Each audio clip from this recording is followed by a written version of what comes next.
You know Tony? He's from Las Vegas. No. But you heard of him, didn't you? Yes, I think so. There's only 3 of you. That's a regular foreign visitor. What? Sri Lanka. Sri Lanka. America. France. Charan, from Sri Lanka. America, you have this Tony Romero, France, Olivia, and England, Stephen Morris. And another one is Stanley Betty Muni, California. So let's answer the question from Tony Romero first. How are you, Tony? From Tony Romero. Hello, Ajahn, how are you? I have been contemplating the 32 parts. It seems like a lot. Is there a proper way of practicing this? Thank you for your help, Ajahn. Well, first you just memorize the name first. Like you use the multiplication table. 2 times 2 is 4, 2 times 3 is 6. So you get familiarized with the name. And once you can remember the 32 parts, then next thing you try to look at each part, visualizing it. Look at the hair and where it is located and so forth.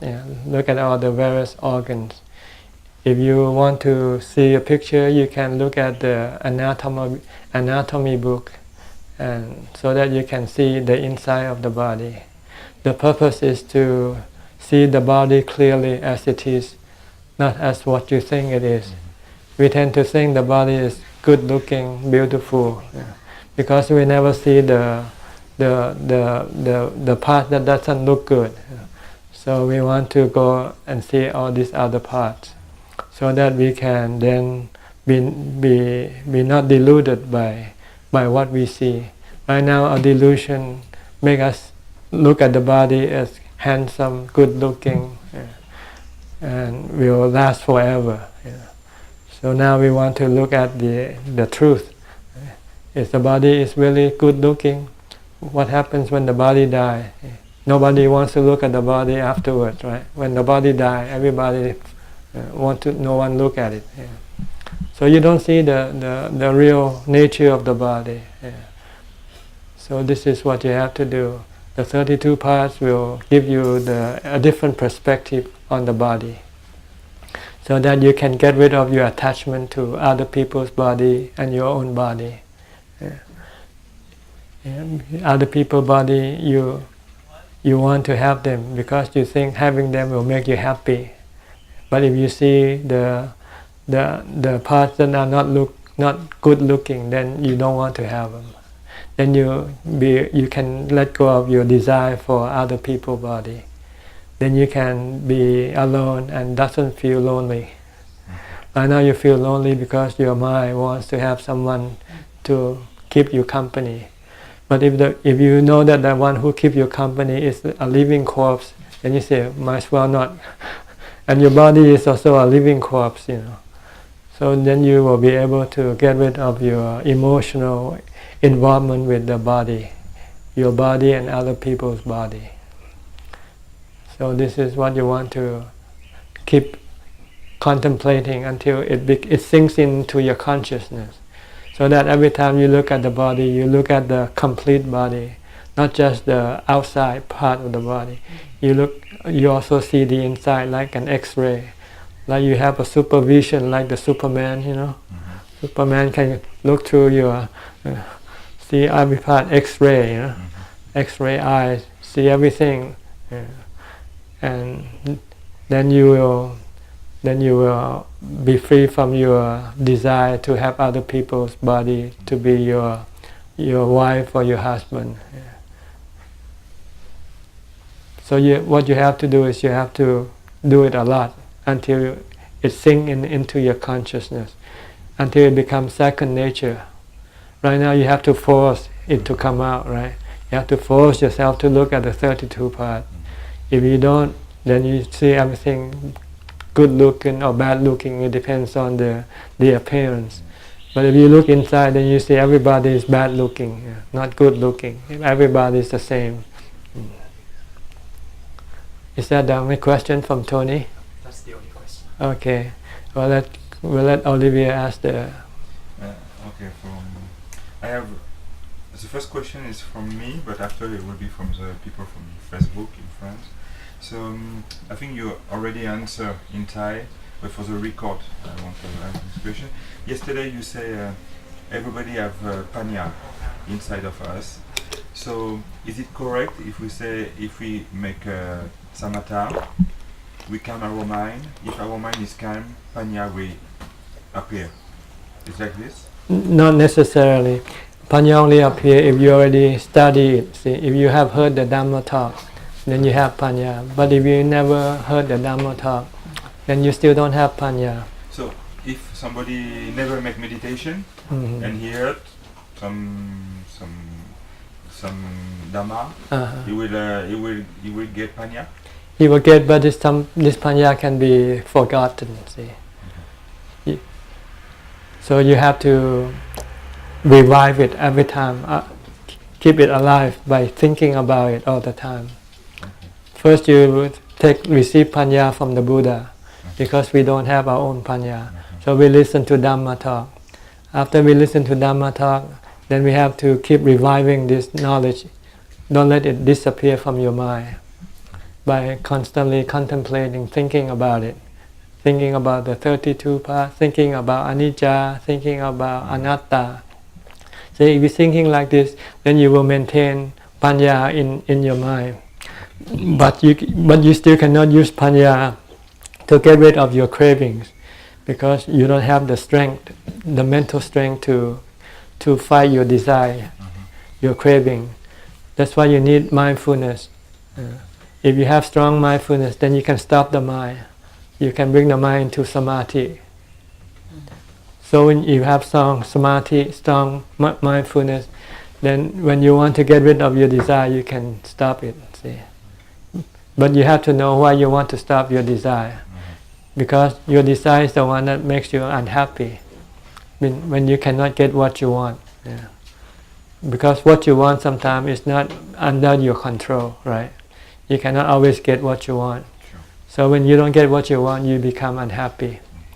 But if you don't want to become unhappy, just don't want to get anything. Just be happy with nothing. If you have samadhi, you have mindfulness, you can be happy with nothing. See? Once you have samadhi, you can be happy with nothing. So when wisdom or panya tell you that everything that you want is bad for you, it will hurt you sooner or later. So you stop. So this is what you have to contemplate. If you don't have, you have to have the understanding that everything that you want, you crave for, is bad for you. Sooner or later it will hurt you, because it will change or it will disappear. This is panya that you might have heard every time you come to my talk, but after you heard it, you forget it, because your delusion comes back and tells you everything is good for you. Right? Okay. So you have to keep reminding yourself every time. Every time you want to get something, you have to say, this is going to be bad for you, sooner or later. But you don't think like this. So you still don't have panya, because it's not in your mind. You have to keep repeating, telling yourself, every time you want something, every time you want a cup of coffee, you say, no, it's good, not good for you. Yeah. Because when there's no coffee, what happened? Yeah. Every time you want to have wine with your food, you say, not good for you. Yeah. Have water, better. So you have to resist your desire by reminding yourself with panya that everything is temporary. Happiness, temporary happiness. You have it, and then no sooner it disappears. Yeah. It's like a puff of smoke. You know. That's why you have to keep puffing to get more smoke out. Yeah. So when you see this, everything is anicca, everything is anatta, then you say, okay, no more. I don't want to have anything to do with it anymore. I can live alone. I can live with nothing. I can go into samadhi and have happiness. And for that, we need at this stage we need to be a monk, or do you think people can live like a householder with alone with very few things.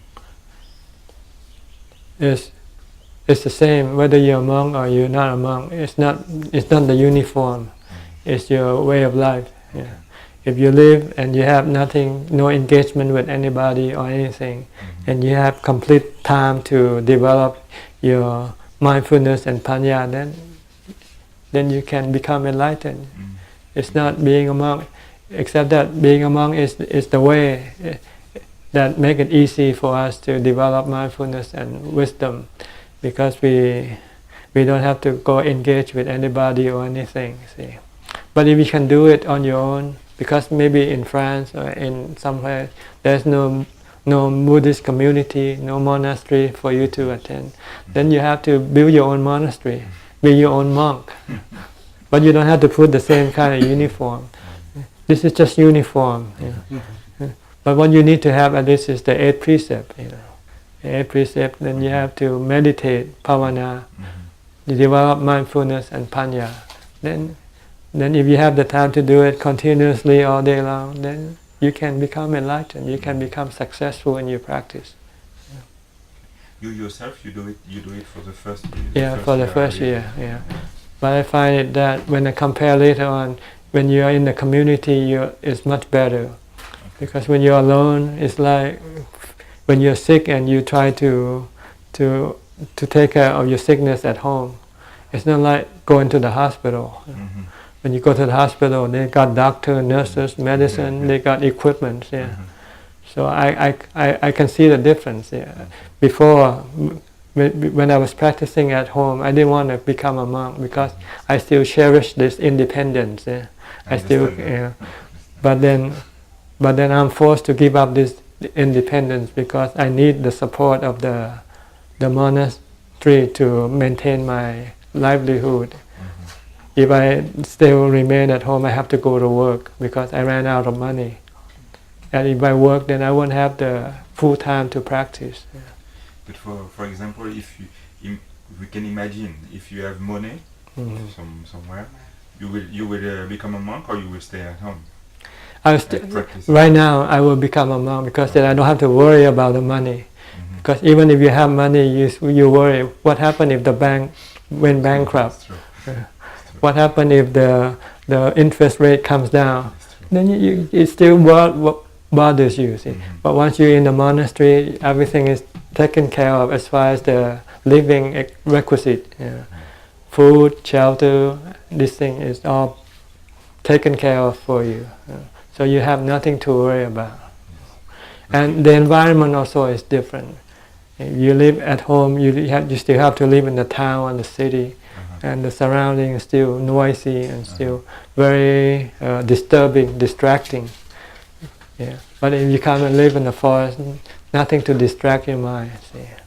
And it's quiet. But you still, if you are a monk, you still have you are not free to do everything you want. Like if you are right. That's the purpose. When you become monk, you want to stop your desire to do anything anywhere, right? So it actually helps you to be in a monastery, to get rid of your desire to do things. Because whatever you do, they end up in suffering, end up in dukkha. So by hindsight, if you ask me now, even if I have money, I would rather give up the money and become a monk. But before, if I hadn't become a monk, if I had given the money, I would say I will take the money and keep my independence. But then this will drag me a long time before I can graduate. Can finish my work. Okay. All right, you had a question. Yes. So the next one is from people from Facebook. This guy asked if we practice already, even if we are not Sotapanna, do we have the same level in the next life? I think he means if we have this level, in the next life he will come back the same level, or you will have to start again. Not. Yes, you have to restart over, but you still have the ability to do so. Like if you have developed samadhi, when you come back in your next life, then you can continue on practicing samadhi. But sometimes you can be distracted. If you are born in a family that doesn't encourage you to practice samadhi, you might not practice samadhi. Yeah. And then your ability to practice samadhi might diminish because you don't practice it, you don't keep doing it. See. But with the Sotapanna is different because what you have learned or developed is panya. You see the Four Noble Truths. And this will always be with you regardless of where. It will not disappear from your mind. And so it's different. If you're in the level of panya, then you will not lose it. But you're still on the level of sila or samadhi or dana, you can lose it. Because it depends on whether you can continue on doing it in the next life. Sometimes you might not have the family who will support you or encourage you to do this. Unless you are really have it develops until it become a strong habit. It depends on how strong your habit is. See. If you have a strong habit, then you will come back and do the same thing again. Like when you're left-handed or right-handed. Yeah. Right. This is very strong, right? Every time you're born, you will keep using the same hand that you used to use in your previous life. Because you use it every day until it becomes a strong habit. Same way with meditation. If you meditate every day, it will become a strong habit. So when you're born next life, you will still continue doing it. But if you do it a little bit here and there, you might not do it again. And not unless someone encourage you. Someone say, let's go to Goenga, let's go to the monastery. Then you might restart your habit, your old habit. That might have been lost. So on the level of dana, sila, samadhi, this is not certain. It depends on how strong your habit is with this thing. But with panya on the level of sotapanna and up, you will not lose them. Once you have got rid of your attachment to your body, you will not be attached to your body. The next question, this guy asked how to practice anapanasati. Anapanasati means mindfulness of your breath. So mindfulness, apanasati is usually practiced when you sit in meditation. When you sit cross-legged or not, doesn't matter. If you can sit cross-legged, it's better because it's a comfortable position. You can sit for a long time. But when you first start sitting, you might find it hard. So you want to sit on a chair, that's okay. The goal is to focus your attention, your mind on the breathing, on your breath, in order to prevent you from thinking about other things. Yeah.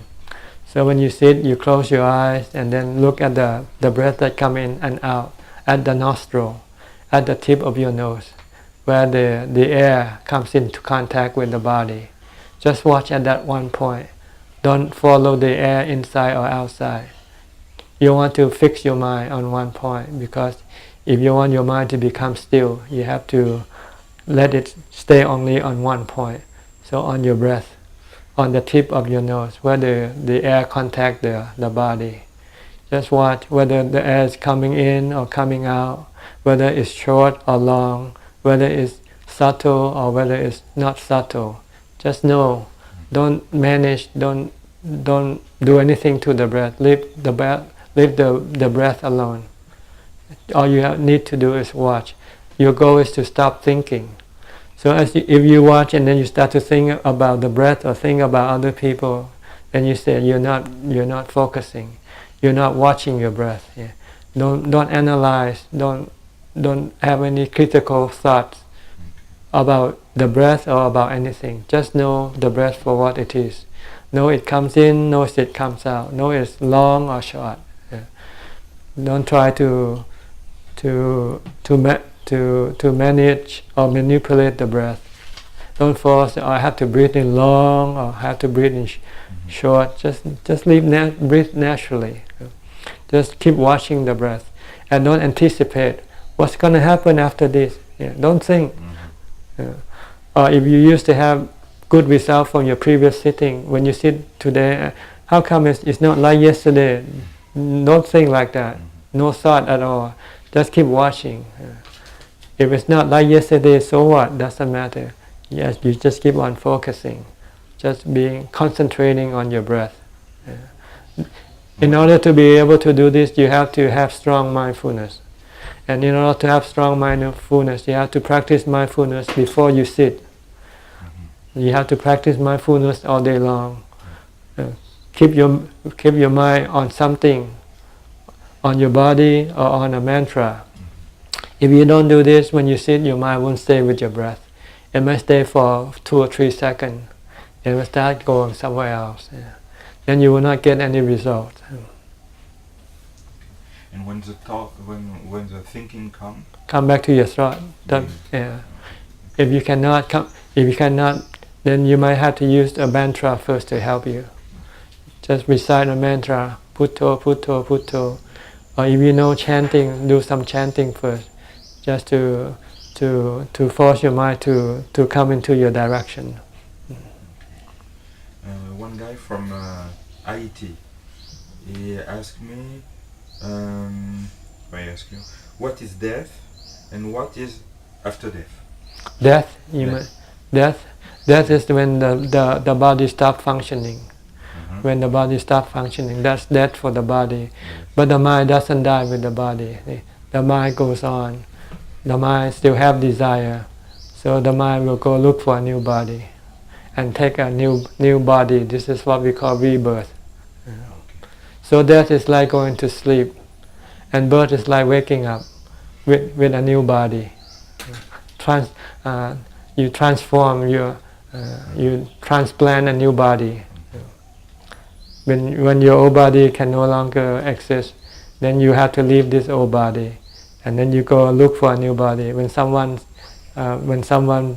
create a new body in the womb, your mind will go in and attach the mind to that body. And when the body grows up until it comes out of the womb, then you wake up. See, so it's like you wake up to a new body. But actually, you never die. You never born. What die and born is the body, which is not you. But we don't know this, because every time we have a new body, we think it's you. We think it's me. You see, you only think. It's not the truth. The truth is not you. You are the mind. You are the one who thinks, the one who knows, who needs a body. When the old body disappears, you go look for a new body. And in terms of time? It depends. You don't know. It's long. It depends on the queue. How long you can get a new body, see?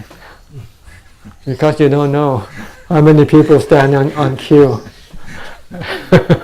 Like you go to a cafeteria or go to a movie, you want to buy ticket, but you don't know how long the line is. See? And you know that's something. Now we cut the queue. You have to pay before, and you can go front. maybe if you make a lot of dana in this life, you might have a shorter queue. Okay. If you did a lot of good things, if you did a lot of bad things, then you go in the back. You do a lot of good things, you become a VIP. You go in front. But the Buddha said this is something you cannot sort of what you call calculate or measure or anything. The law of karma has many different factors involved. So just know it generally, the picture, but don't try to go into the detail exactly. Yeah. Okay. And the last question, this woman, she asked why in Thailand they don't have a bhikkhuni. Bhikkhuni. Yes. Well, according to the regulation laid down by the Buddha, say bhikkhuni of the bhikkhu or the monk. Yeah. Once they no longer in existence, you cannot recreate it. It's considered finished. Like if in Thailand or in this world, if suddenly all the monks disrobe, then maybe 5 years from now, someone wants to become a monk, you cannot do it anymore. Because you need monks to ordain you, see.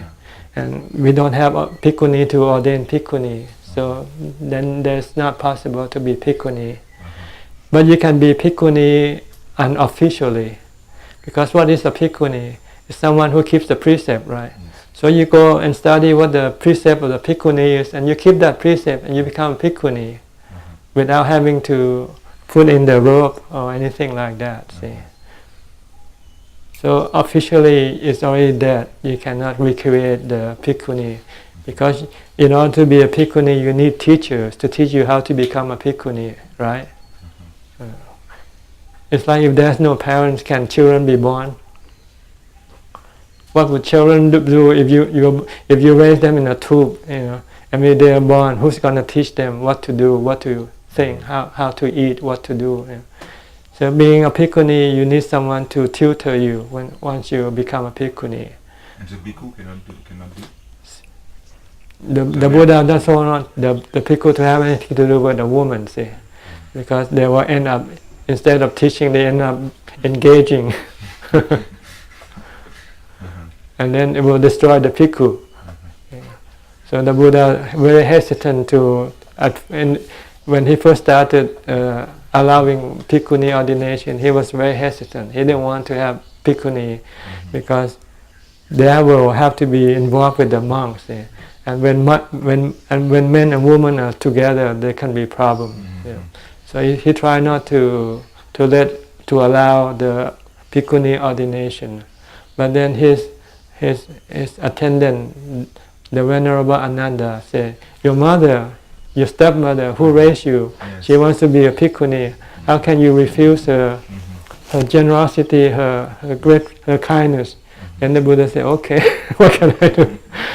But then he laid conditions on how to become a bhikkhuni. Very strict, very harder to become a bhikkhuni than becoming a monk.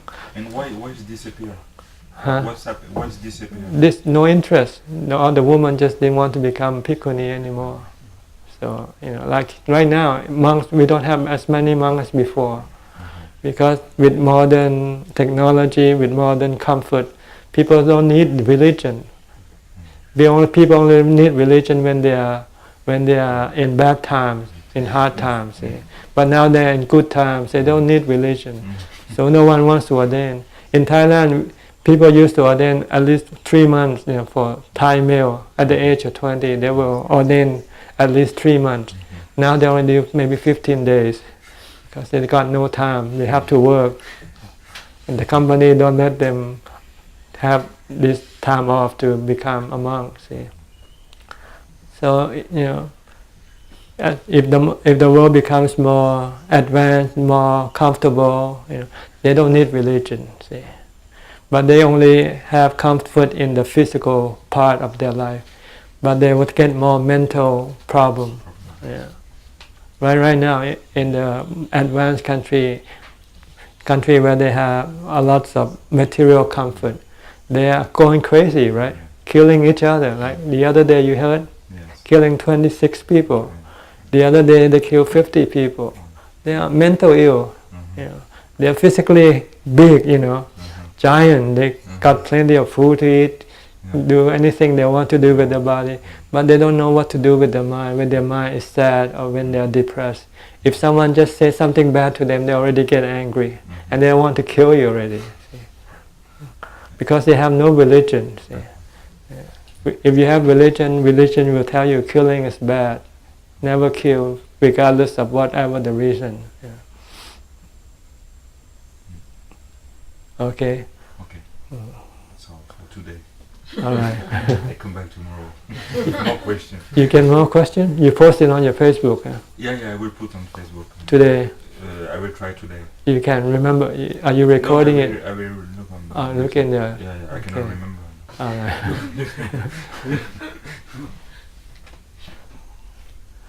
Okay. Okay, thank you.